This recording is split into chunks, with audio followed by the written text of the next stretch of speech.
오늘부터 시편 시리즈를 시작하고자 합니다. 시편 시리즈. 와, 150개가 있는데 여러분이 그런 생각하실 수가 있습니다. 충분히 이해합니다. 한꺼번에 하지 않겠습니다. 몇 개씩 이렇게 다 잘라가지고 한 5개씩 좀 생각하고 있는데요.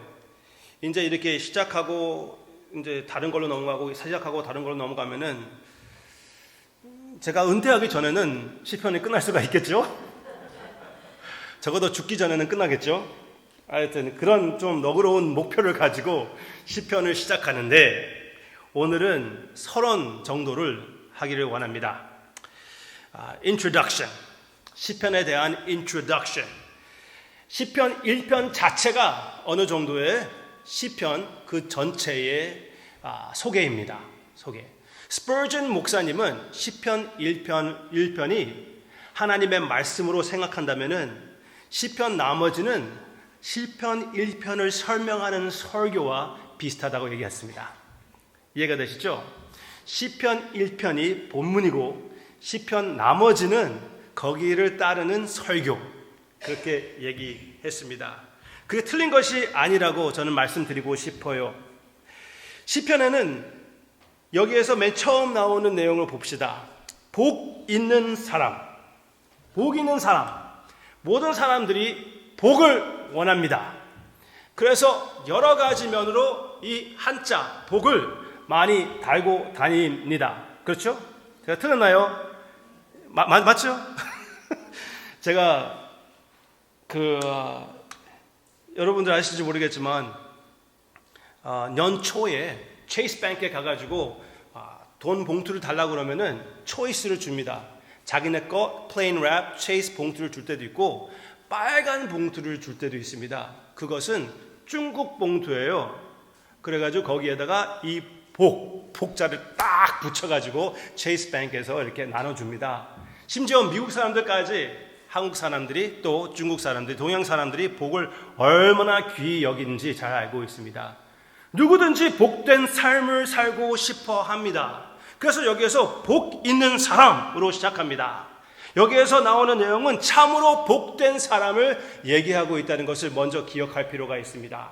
오늘 말씀 우리가 생각할 때는 어떤 내용이라고 했죠? 우리의 삶의 지혜가 되는 주님의 찬양. 우리의 삶의 지혜가 되는 찬양들이 바로 시편입니다. 시편은 지혜의 성경 말씀의 지혜에 대한 부분에 속하는 것이에요. 그래서 전체의 삶을 참으로 지혜롭게 사는 방법이 무엇인지 그것을 연구하고 그것을 고민하고 거기 안에서 하나님께 찬양을 드리는 것을 얘기하고 있습니다. 시편 전체를 보면은 우리의 삶의 전체의 모습이 나오고 있습니다. 눈물의 모습도 많이 나오고 있고요. 눈물의 골짜기를 얘기하고 있고 기쁨도 많이 있고 웃음도 많이 있고 찬양의 모습도 많이 있고 승리의 모습도 많이 있고 실패의 모습도 많이 있고 관계의 끊어짐의 이야기도 많이 있고 회복의 이야기도 많이 있고 하여튼 다양한 우리의 삶의 모습이 다 담겨져 있는 것이 바로 시편입니다. 그런데 그 모든 다양한 모습 가운데 어떻게 참된 지혜로운 삶, 복된 삶을 사는 것인지 우리에게 얘기해 주고 있어요. 이 복된 삶을 나누어 볼 때 2가지로 여기에서 나누어 주고 있습니다. 하나는 악인이고 하나는 의인입니다. 하나는 어리석은 자고 하나는 지혜로운 자입니다. 악인과 어리석은 자는 같은 캐터고리이고 같은 종류이고 악인과 어리석은 자, 그리고 의인과 지혜로운 자는 또 한 가지 같은 캐터고리입니다. 그래서 2가지로 나누어집니다. 그럼 성경 말씀에서 얘기하는 악인은 어떤 악한 자입니까? 어떤 악인입니까? 악인은 누구냐면은 하나님을 모르는 자입니다. 하나님을 모르는 자, 하나님이 안 계신 것 같이 사는 자가 악인이고 어리석은 자라고 얘기하고 있습니다.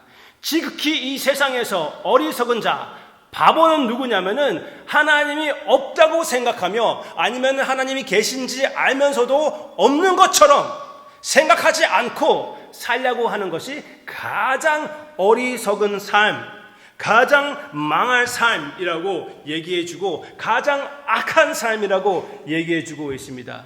왜? 하나님의 존재를 인정하지 않던가 하나님과 상관없이 사는 것은 다른 것 위에서 사는 것이기 때문에 그것은 할 수 없이 우상 숭배의 삶을 살 수밖에 없는 것이에요. 그래서 그것은 악한 삶이에요.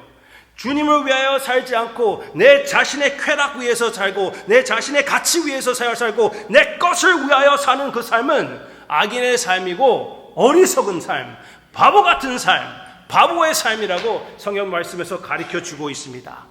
이것을 우리가 기억할 필요가 있습니다. 주님을 위하여 살지 않는 삶은 악인의 삶, 어리석은 삶 얘기해주고 있어요. 그러면은 여기에서 말하는 지혜로운 삶은 무엇입니까? 의의 삶은 무엇입니까? 도덕적으로 올바르게 아무도 보지 않는데 착하게 사는 것이 그게 의인의 길입니까? 성경에서는 그렇게 얘기하지 않습니다. 성경에서 의의를 얘기할 때는 도덕을 얘기하기 전에 관계를 얘기합니다. 도덕을 조금 어렵게 얘기했나요? 어려운 거 아닙니다. 도덕을 얘기하기 전에 관계, 즉 하나님과 관계를 얘기하는 것입니다. 성경 말씀에서 얘기하는 의인은 하나님과 사랑의 관계를 맺고 그것을 유지하고 그것을 위하여 사는 것이 바로 의인의 삶이고 바로 지혜의 길입니다. 하나님 얼굴 앞에서 사는 것이에요. 내가 무엇을 하든지 하나님 앞에서 부모 앞에서 살기 전에, 형제 자매 앞에서 살기 전에, 나의 자녀 위해서 살기 전에 하나님 앞에서 하나님을 위하여 사는 것이 지혜로운 삶이라고 성경 말씀에서 가르쳐주고 있습니다. 하나님을 경외하는 것이 지혜의 근본이라고 전도서에서도 얘기하고 있고 시편에서도 계속 반복되며 우리에게 가르쳐주는 교훈입니다. 하나님을 경외하는 것, 하나님의 위엄을 인정하며 하나님의 아름다움을 사랑하며 하나님을 사모하며 사는, 하나님의 말씀을 귀히 여기면서 사는 삶이 참으로 지혜로운 삶이라고 여기에서 가르쳐주고 있습니다. 세상 무엇보다도 하나님의 마음이 담겨져 있는 하나님의 말씀을 소중하게 여기는 것이 참된 지혜라고 여기에 가르쳐주고 있습니다.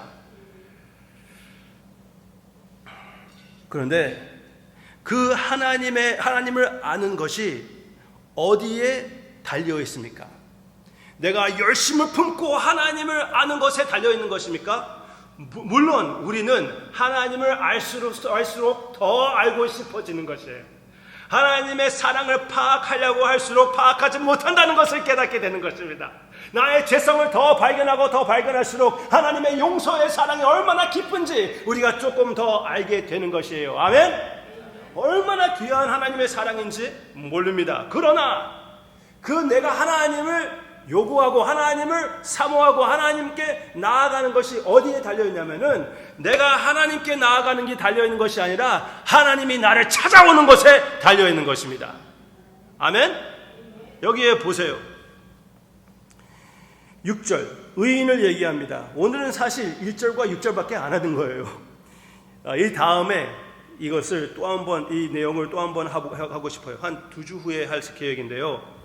무릇 의인들의 길은 여호와께서 인정하신다고 그랬습니다. 누가 인정한다고요? 여호와께서 인정을 합니다.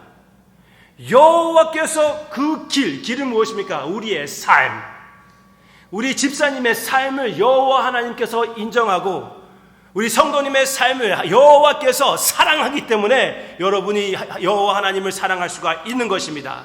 우리가 그 일을 사랑하면 그이가 먼저 우리를 예수 그리스도 안에서 사랑하셨기 때문에 우리가 그 일을 사랑할 수 있는 것입니다. 아멘입니까? 먼저 주님 안에서 여호와 하나님께서 우리를 사랑해 주셨습니다. 다윗은 그 면에서는 신약의 성도입니다. 메시아가 오실 것을 믿고 하나님의 능력을 의지하며 하나님께서 나를 찾아왔다는 것을 인정하고 그렇게 살았기 때문에 다윗은 예수 그리스도의 피의 효과를 체험하며 여호와 하나님께서 죄를 용서하신다고 시편에서 선포할 수가 있었습니다. 예수 하나님의 그 긍휼을 알고 있었기 때문에 하나님에게 나아가면서 겸손하고 깨진 마음은 무조건적으로 주님께서 받아주신다고 선포할 수가 있었던 것입니다. 지극히 새 영원한 언약의 성도가 다윗입니다. 그래서 여기에서 나오는 내용들을 보면은 그 새 언약, 그리스도의 피의 언약에서 사는 삶을 얘기하는 것이 바로 지혜의 삶입니다. 그것을 기억하기를 바랍니다. 지혜의 삶은 도덕적으로만 사는 것이 아니에요. 도덕적으로 그것이 우리의 의의 삶의 목표라면은 여러분들이 내 자신을 복종시켜가지고 훈련시켜가지고 이 세상 사람들이 누가 봐도 아, 저 사람은 법 없이 살 수 있는 사람이야. 아, 저 사람은 진짜 지상 천사야. 그렇게 얘기하게 만들 수는 있겠지만 결국은 그것은 하나님이 그 중심에 계시지 않는다면은 하나님의 의의를 인정하고 의지하는 것이 아니라면은 하나님의 새 언약, 예수 그리스도의 피의 언약에 거하면서 행하는 삶이 아니라면은 그것도 역시 우상이 될 수밖에 없는 것입니다.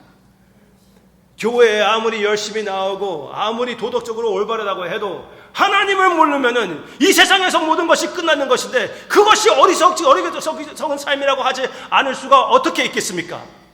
그것은 어리석은 삶입니다.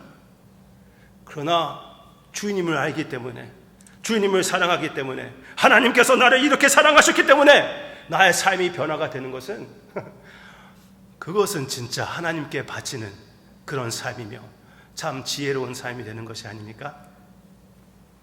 우리 교회에 다니면서 그냥 도덕적인 올바름으로 만족하지 맙시다. 우리 주님을 찾아봅시다. 다 함께 우리 주님을 알고 나아갑시다. 우리 주님의 아름다운 얼굴 앞에, 그 앞에 사는 것이 참된 지혜의 삶. 우리가 시편을 묵상하면서 그 지혜의 삶의 발걸음을 함께 걸어가는 우리가 되기를 바랍니다. 아멘? 아멘. 오늘 제목에 이렇게 말씀드렸습니다. 우리 삶의 지혜가 되는 주님의 찬양이라고 그랬습니다. 그리고 지금 내가 이미 예수님을 여러분들에게 선포를 했습니다. 왜? 새 언약에, 주님이 이루어주신 그 피의 언약에 해당되는 사람들의 찬양이 바로 이것이라고 얘기했거든요. 그렇죠?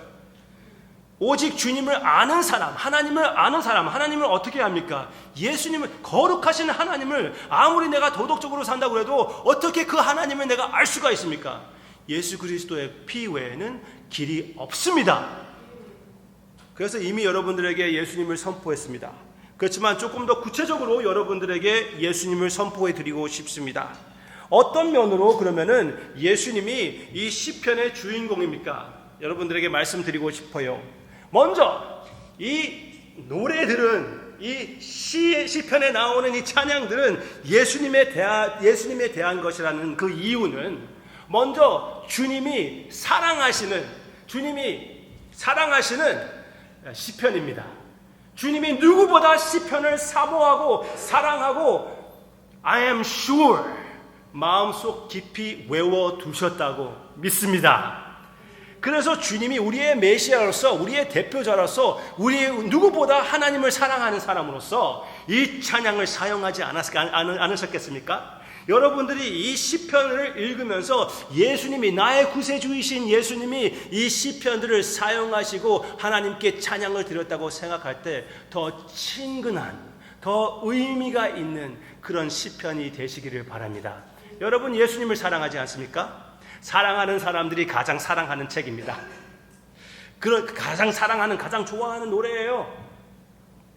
이것을 또 어디에서 우리가 볼 수가 있냐면은 주님이 십자가상에서 하신 말씀이 있지 않습니까? 7on이라고 하지 않습니까? 죄송합니다. 제가 그 specific 말을 잘 모르겠지만 Seven sayings of Jesus from the cross. 거기에서 적어도 4가지는 시편에서 나오는 내용입니다. 무엇을 얘기해 주고 있습니까? 하나님이여 하나님이여 나의 하나님이여 어찌 나를 버리셨나이까? 시편 22편에서 나오는 것입니다.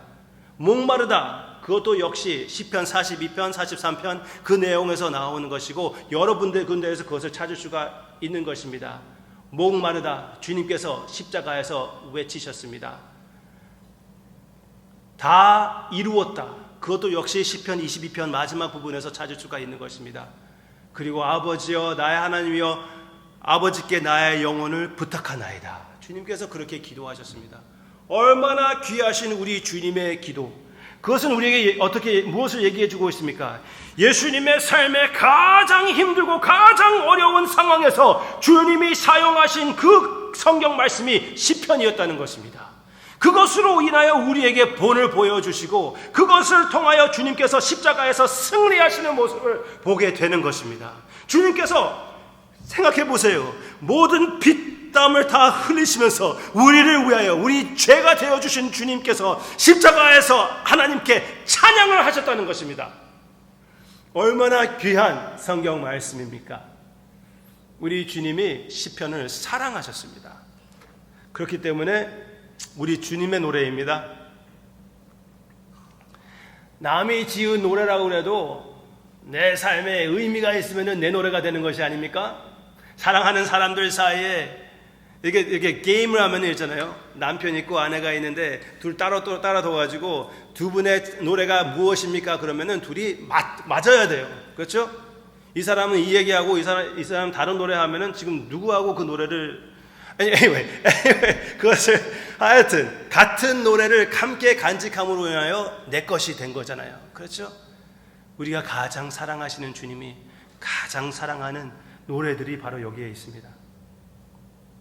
그렇지만 우리 주님은 남의 노래를 사용하는 것이 아니라 주님이 쓰신 것입니다. 주님이 친히 이 노래들을 사용하시고 친히 주님께서 쓰셨습니다. 하나님이시며 하나님의 말씀이신 주님께서 이 찬양들을 썼습니다. 그렇기 때문에 우리 주님의 찬양입니다. 주님의 것이에요. 아무개가 어떤 노래를 내 것이라고 얘기할 때 그것을 쓴 사람은 아니 그건 내 노래인데 내가 쓴 것인데 그렇게 얘기할 수가 있습니다. 우리 주님은 이 찬양들을 가장 사랑하시며 또한 주님께서 이 찬양들을 쓰신 분입니다. 주님의 것이에요. 하나님이신 우리 주님, 하나님의 말씀이신 우리 주님, 우리 주님께서 이 내용들을 다 쓰시고 주님의 마음을 우리에게 표현해 주셨습니다. 마지막으로 여러분들에게 말씀드리고 싶은 것은 예수님이 이 시편을 실천하셨습니다. 그 말이 조금 이상하지만 이 시편을 몸에 담아서 살았다는 것이에요. 이 시편의 내용들이 너무나 잘 주님의 삶에서 나타나고 있었던 것입니다. 그래서 주님이 십자가에 돌아가시고 부활하신 후 제자들을 만져서 이렇게 설명해 주셨습니다. 누가복음 24장 44절 내용을 보면은 주님께서 이렇게 말씀하셨어요. 다 같이 읽어볼까요? 시작. 또 이르시되 내가 너희와 함께 있을 때에 너희에게 말한 바 곧 모세의 율법과 선지자들의 글과 시편의 나를 가리켜 기록된 모든 것이 이루어져야 하리라 한 말이 이것이라. 아멘. 주님께서 그 십자가에 돌아가시고 부활 그 모든 고통을 당하시고 나서 그 다음에 부활하시고 이 모든 일들이 다 시편을 이루기 위하여 시편을 실천하기 위하여 주님께서 다 행하셨다고 제자들에게 가르쳐주고 우리에게도 가르쳐주는 것입니다. 그래서 우리가 시편을 묵상하면서 주님을 생각하지 않는다는 것은 그거는 모순된 것입니다. 네. 그냥 시편을 가지고 직접 우리의 삶에 적용하면 조금 더 빠를 텐데, 그렇죠? 그렇게 한다고 해도 주님 안에서 적용할 수밖에 없는 것이에요. 그렇지만 저는 목사로서 말씀을 여러분들에게 보여주는 사람으로서 직접적으로 예수님이 여기에 어떻게 표현되는지 말씀드릴 의무가 있는 것이고, 여러분들은 예수님을 사랑하는 사람으로서 내가 예수님의 이름을 말할 때마다 여러분들의 심장이 한 번 더 뜨겁게 뛸 필요가 있는 것입니다. 우리 주님은 이렇게 말씀하셨습니다. 시편에 나를 가리켜 기록된 모든 것이라고 했습니다. 시편 2편은 하나님이 세우시는 왕을 얘기할 것인데 예수님이 바로 하나님께서 세우신 왕입니다. 모든 고통을 당하고 눈물을 흘리는 내용들이 나올 때는 예수님의 눈물을 생각할 필요가 있습니다. 하나님께 찬양을 바치고 올릴 때는 진짜 그 주님 앞에서 기뻐할 때는 우리 주님의 찬양의 모습을 생각할 필요가 있고, 하나님의 음성으로 인하여 산들이 움직이는 그 소리를 얘기할 때는, 찬양에서 얘기할 때는 우리 주님의 하나님의 말씀이신 하나님의 말씀이시며 하나님이신 우리 주님의 음성을 생각해야 되는 것입니다. 아멘. 그러므로 인하여 우리가 시편을 묵상하며 주님을 더 뜨겁게 사랑합시다. 아멘. 아멘. 그러면은 제가 여러분들에게 한 가지 질문만 하고 마치겠습니다. 한 10분 남았는데 한 가지 질문만 하고 끝내겠습니다. 그럼 여러분은 의인입니까? 악한 자입니까? 지혜로운 자입니까? 바보입니까? 물어보겠습니다. 여러분들이 이렇게 대답할 수가 있습니다. 나는 어리석은 사람입니다. 어리석은 사람이에요. 어리석은 사람은 누구입니까? 하나님을 모르는 사람입니다. 하나님이 안 계신 것처럼 생각하며 나는 어리석은 사람입니다. 나는 내 자신을 위하여 살았고 내 자신만 모르고 하나님은 전혀 생각해 보지 못했습니다. 그리고 내 삶이 이러다가 보면은 맨 마지막에는 그냥 멸망할 수밖에 없습니다. 이것이 다 끝이에요. 목사님이 할 말은 되게 재밌어 하시면서 웃으면서 했지만 나한테는 저주로밖에 들리지 않습니다. 그렇게 얘기하시는 분이 계시다면은 절망하지 마시기를 바랍니다. 오늘 예수님을 영접하시기를 바랍니다. 예수님을 나의 구세주로 영접하십시오. 지금 여러분들에게 이 offer이 되어 있는 것이에요. 누구든지 예수님의 그 음성을 듣고 영접한다면 하나님의 자녀가 되는 자격을 주신다고 그랬습니다. 예수님을 영접하십시오. 예수님을 영접하지 않는다면 예수님의 피 한 방울도 당신 위해서 피 흘린 것이 아닙니다. 그렇지만 예수님을 외면한 것에 대해서는 책임을 져야 될 것입니다. 그렇지만 이 시간 교회에 아무리 오래 다녔다고 해도 지금 하나님을 모른다면 아직 어리석은 자이고 아직 악한 자가 될 수밖에 없습니다. 그렇지만 이 순간 예수님을 믿는다면, 예수님의 나의 구세주라는 것을 인정한다면 새로운 삶이 허락이 될 것이고, 예수님이 당신을 위하여 이 세상에 찾아온 것이 될 것이고, 예수님이 창세전부터 당신의 이름을 알게 될 것이고, 예수님이 형제의 이름을, 자매의 이름을 알고 자매를 위하여, 형제를 위하여 피 한 방울 한 방울 한 방울 다 흘린 것을 알게 될 것입니다. 이런 하나님을 알게 될 것이고 의인이 될 것입니다. 또 한번 물어보겠습니다. 당신은 의인입니까? 악인입니까? 지혜로운 사람입니까? 어리석은 사람입니까? 목사님, 나는 악인 같지 않은데 바보같이 살아요. 악인같이 삽니다. 분명히 나는 예수님을 알아요. 예수님께서 내 마음을 움직이셨고 나 예수님의 은혜를 깨달았고 체험했습니다. 분명히 난 예수님을 알고 예수님이 나를 알아요. 그렇지만 나는 너무나 어리석은 삶을 살 때가 많이 있었습니다. 하나님의 안 계신 것 같이 살았고 이 세상의 쾌락을 하나님보다 더 귀히 여기기도 하고 이 세상이 주는 그 모든 목표를 그것이 나의 전부로 생각할 때가 많이 있었습니다. 많은 믿는 사람들이 믿지 않는 사람들 같이 살 때가 있어요. 많은 지혜로운 사람들이 바보같이 살 때가 많이 있습니다. 우리 교회도 그렇고 많은 교회들이 그런 사람들이 꽉 차 있어요. 그것은 우리가 인정할 필요가 있습니다. 세상 사람들과 별로 믿지 않는 사람들과 전혀 다름이 없을 때가 있습니다. 그게 어디에 보이냐면은 아주 유행했던 드라마인데요. 그냥 나는 한 에피소드 제대로 보지 못했어요. 스카이 캐슬? 맞나요? 그냥 듣기만 했는데, 그 내용을 조금 듣기만 했는데, 아이들이 좋은 학교 들어가기 위하여 별짓을 다 하는, 네? 그런 거 있죠? 그런데, 한국 사회를 손가락질 할 수 없어요. 지금 미국의 USC 포함하여 많은 학교들이, 네? 지금 스캔들 생긴 거 아시죠? 그렇죠?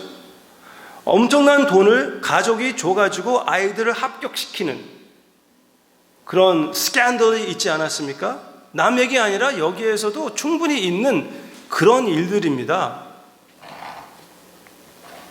USC는 요즘 와서 들어가기 어려워요. 그 옛날부터 그렇지만 일단 들어가도 나오기는 되게 힘들거든요. 그래서 5년, 6년, 7년까지 다니는 친구들도 많이 봤습니다. 그러면 끝까지 돈을 뜯어먹는 거예요. 거기에서. Sorry. 우리 가족도 USC 다닌 사람이 있기 때문에 제가 좀 가시가 있어서 그렇게 얘기하는지 모르겠지만 But anyway, 그런데 믿는 사람은 조금 다르겠지 그렇게 생각하기 쉽지만 전번에 우리 선교사님이 와가지고 통계를 얘기하지 않았습니까? 장로님들을 두고 통계를 했대요. 자녀가 주일날 학원에 가야 되면은 학원에 보냅니까? 예배에 보냅니까? 그랬더니 대부분이 학원에 보낸대요. 맙소사. 아멘입니까? 아멘 아닙니까? 그건 당연히 아멘이에요. 그건 진짜 어리석은 삶입니다. 영생을 바라보는 예배를 접어두고 이 너무나 지극히 순간적인 학원을 선택하든지 하다니 목사님 그런데 그 학원에 시험을 볼 수도 있잖아요. 예배는 매주마다 드리는 것이고 이거는 학원인데 좀 어떡합니까? 오케이. 저 곤란하게 만들지 말고요. 복잡하게 만들지 말고요. 그냥 간단하게 제가 설교 좀 하게끔 말씀드리는데 여러분들의 상황을 제가 잘 알지는 못합니다. 그렇지만 가장 기본적으로 주님을 아는 사람은 주님을 선택해야 되지 않겠습니까?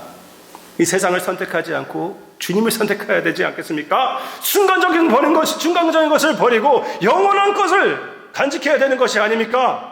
그게 당연한 것이고 그게 지혜가 아닙니까? 어떤 면으로는 너무나 뻔한 것이에요. 그게 바로 여러분들의 현실입니까? 내 자신의 현실이 될 때도 많이 있습니다. 절망하지 마시기를 바랍니다.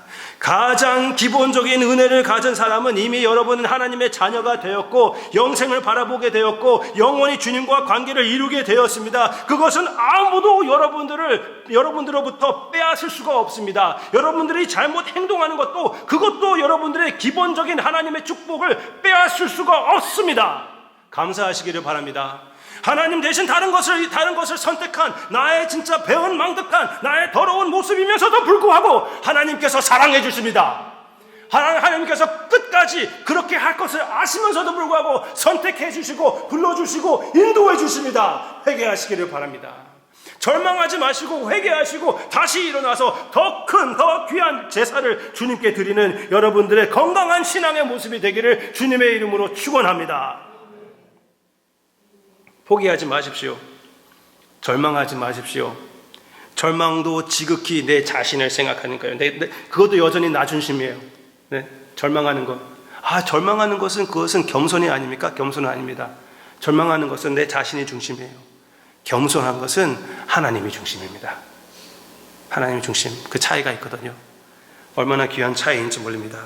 겸손히 주님께 나아가 새로운 힘을 얻어서 새로운 결심으로 주님께 영광 돌리기를 바랍니다. 마지막으로 여러분은 지혜로운 분입니까? 어리석은 사람입니까? 이렇게 대답할 수가 있습니다. 목사님, 나 바보 아니에요. 나 어리석은 사람이 아닙니다. 나 주님 안에서 지혜로운 사람이 되었습니다. 하나님의 은혜로 하나님의 것이 되었고 하나님께서 나를 선택하셨고 내가 하나님을 알고 있고 사랑의 관계를 유지하고 있습니다. 그렇지만 더 드리지 못해서 너무나 안타까워요.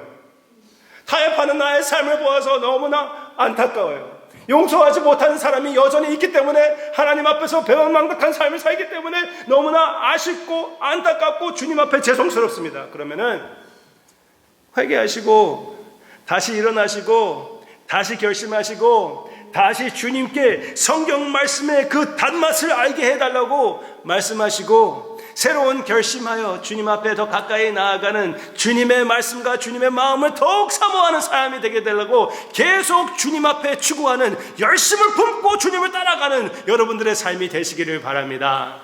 아무리 집사님이 되고 아무리 권사님이 되고 아무리 장로님이 되고 아무리 목사가 된다고 해도 우리 모두 다 주님의 사랑을 요만큼밖에 여기에서 여기입니다. 요만큼밖에 깨닫지 못했습니다. 더 열심을 품고 더 많은 주님의 사랑을 함께 알아가 봅시다. 믿는 사람은 절대로 절망할 필요가 없습니다. 주님이 계시기에 주님이 우리 위하여 이 찬양들을 다 불러주셨기에 그리고 주님께서 이 찬양을 가르쳐 주시기에 우리는 절망하지 않습니다.